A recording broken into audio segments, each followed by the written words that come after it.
So, good morning. Before I start, a quick arm update. I have to put this back on in the night. Well, it was a result of going to the doctor yesterday. Basically, my arm was feeling better. Sorry, my hand. My wrist, I should say, to be exact, was feeling better. But then, when the doctor examined it, he basically twisted. He twisted and prodded it and everything, and then suddenly it just, all the pain just suddenly came rushing back, and I have no idea what he did. I've been resting it, like he said, for the last 2 weeks. I've been very, very good with it, and then it got to the point where I didn't really need this on all the time, and oh god! And last night the pain was so bad in the night. I had to get up and readjust it, make it a bit tighter. Anyway, that actually helped, because when you lean on it and you're in the night. Anyway, so I'm really, really annoyed at him for that. I told him, God, not so much, not so much. Anyway, and I don't know. The doctor is getting really, really frustrated now because he believed that it was just a simple case of bone separating from another bone, and that it would go back, but it hasn't, and it's been 5 weeks now. So we're just waiting to get the report back from the surgeon. As you can tell in my tone of voice, I'm trying to see the positive side of it. I'm trying to keep smiling. But it's really not funny anymore. I mean, the surgeon, the specialist, was the only person so far that's been able to give me a proper straight answer as to what it is. Anyway, what he thinks it is, but he describes some symptoms, and they were exactly the same symptoms, right down to the last detail, as to what it is. Anyway, so he said that it sounds like some of the cartilage in the wrist is broken. And I'm getting deja vu. Did I not say this yesterday? Well, either way. And so yeah, so hopefully it may need an operation. I really don't want that. I'm a musician, you see, and I knew a musician a while ago who had to have a similar operation on his wrist. Anyway, something happened and he could never move it properly again. It didn't stop him from being a musician. I mean, he was able to carry on playing bass, but he could never play lead guitar again, let's put it that way. Although, he did turn into a really, really good drummer. So, it's just like the guy from Def Leppard. I'm terrible with names these days. I've forgotten his name. Just as Def Leppard were starting out, he had a car accident and ripped off his left arm. So he's just a one-armed bass player, one-armed drummer in Def Leppard now. And he's still with the band. So, I know. Things like that are inspirational. So at least I know that no matter what happens, there is always a way to get around it. And but I can still do other hobbies and things like this, later in life, if the thing never goes back. I just really hope it does, because I'm too young to be having these sort of problems now. Yeah, anyway, so that was an update on the arm. Basically, the operation would include, the details of the operation would sort of be like, they sort of go in, find exactly where the bits are broken, they cut them away, and then they sort of put them back together or something, and that should stop the pain. I don't know. To avoid the operation, I would probably learn to deal with the pain. I don't know. I'm one of these guys that's paranoid about operations. Like, let's for example, if I had glasses, if I could see better, if I had corrective surgery, I would be freaked out. I would not go for a corrective eye surgery, because I would probably be the one person in every million that went blind by it. So yeah, I'm sorry, I am a very paranoid person, but I have found paranoia is a very good thing. It forces you to be prepared for certain circumstances that may happen, and occasionally circumstances do happen. So it's good to be a little paranoid. Talking about paranoid, if I put the washing on now, and it's like 20 past 6 in the morning. I wonder if any neighbors will complain. This is the problem with an apartment building. You've got, I mean, in our last house in England, we only had neighbors to the left and to the right of us. Here we have neighbor, neighbor, neighbor, neighbor, neighbor, neighbor. We have multi-dimensional neighbors here. Yep, so this is how I roll. It's only 5:45. And I'm gonna make myself an omelette. So I've got my egg, my sausage. My sausage. I'm rude. It's early. I laugh at anything. And put some herbs in it and some other things, some onion. So this is the first omelette I have ever actually made. Okay, now I just have to let that simmer for a while. Remember the one and only time I ever actually ate an omelette before?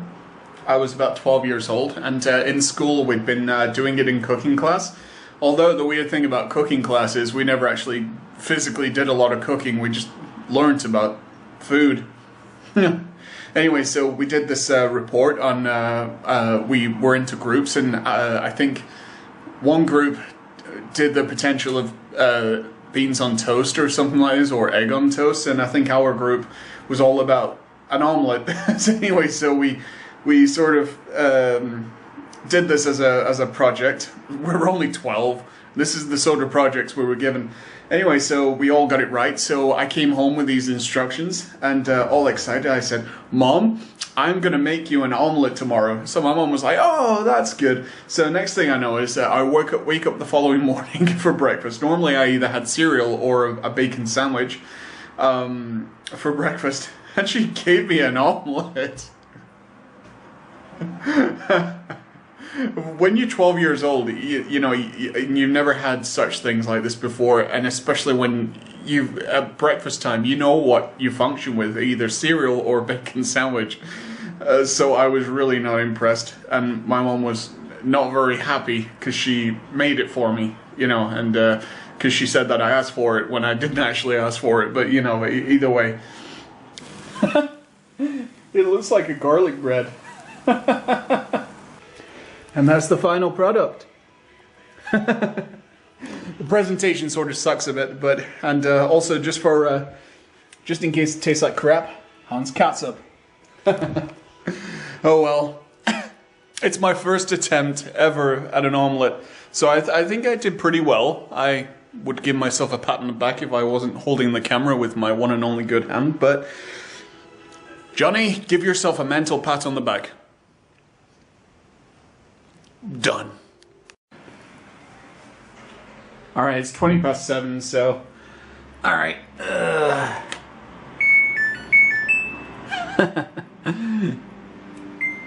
Sings to you, does this thing. So...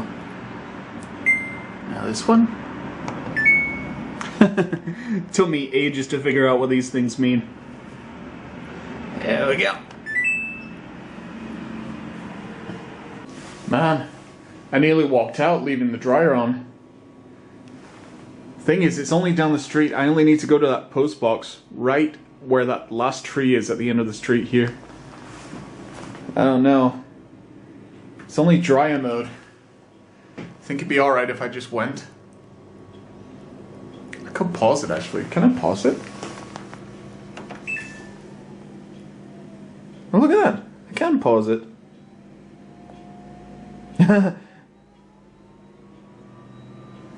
Oh god, I'm sorry, I'm sorry. God.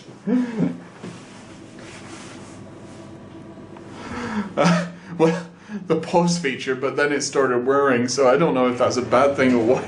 Oh crap. I'll risk it. I'll like run or something. So, you see, because I have to be at the mailbox before 12 because they come and pick it up, and basically it has to be mailed out today. So it's actually just it's my doctor's note, and I have to mail one to my employer and one to my insurance. I have to do that every week. It's annoying. I mean, once a week. Even the specialist said that it's not going to get better in a week. So I don't know why they keep doing it per week. Yeah, I'm being lazy, so I'm taking the elevator back up. I mean, come on, I live on the 6th floor. 4th. 2. So for the last few months, me and Corolla have had this little game. We have this little duck, you know, like a little rubber duck that you have for the bath. So we started this game called Hide the Duck. And we take it in turns, and we're not actually physically hiding it in stuff. We put it in plain sight, but sort of hiding it in plain sight so that you wouldn't generally always see it. So anyway, so it's been up there, it's been under the TV, it's been on top of the Xbox, it's been a whole series of places. Anyway, I really don't think she will get this one. But, so I have put it right there on the balcony. So, I guess when she comes through the door here, and she always looks outside, yeah, she'll see it. It's just a cute little game. You know, we're not this like hard-ass married couple. You know, we do cute stuff together. You know, because she's adorable, and I at least try to be. So, yeah. So I'm gonna have a quick look for a movie, because I still can't really play Xbox. I mean, I probably could right now, but I don't want to dare. So what I'm gonna do is I'm gonna try and find a movie on Maxdome. Aww, cat. That's a big giant cat. So I had to use a laptop, unfortunately, because there's no app for it on the Xbox. So anyway, I'm still on the free trial. I'm still undecisive. Because like I said, it's quite new in Germany, is the whole video streaming thing. So maybe next I'll try Netflix in Germany. I think I've still got a free trial. I could always do the CTFXC one as well, so, I'll have to try it out. I must say, that is absolutely terrific parking. Seriously, you can see how much space there is in front. He's just come like this and parked it just now, like this. What the hell? What is the point in that? So, we're coming to the end of the evening. We're gonna watch a film. We're gonna try this one, what's this one called? The Tourist. It's actually with Johnny Depp, Angelina Jolie. It looked pretty good. We never seen that one before, but it was on the one of our DVDs. It was sort of like a coming out in the cinema near you sort of thing. So we're going to give that one a try. It looks pretty good. Sort of action-y, I think. So we've got our pajamas on. Corolla's got her cat pajamas on. Meow. Meow. So anyway, so we're going to say good night. Take care. Have fun. And... see you tomorrow. yes.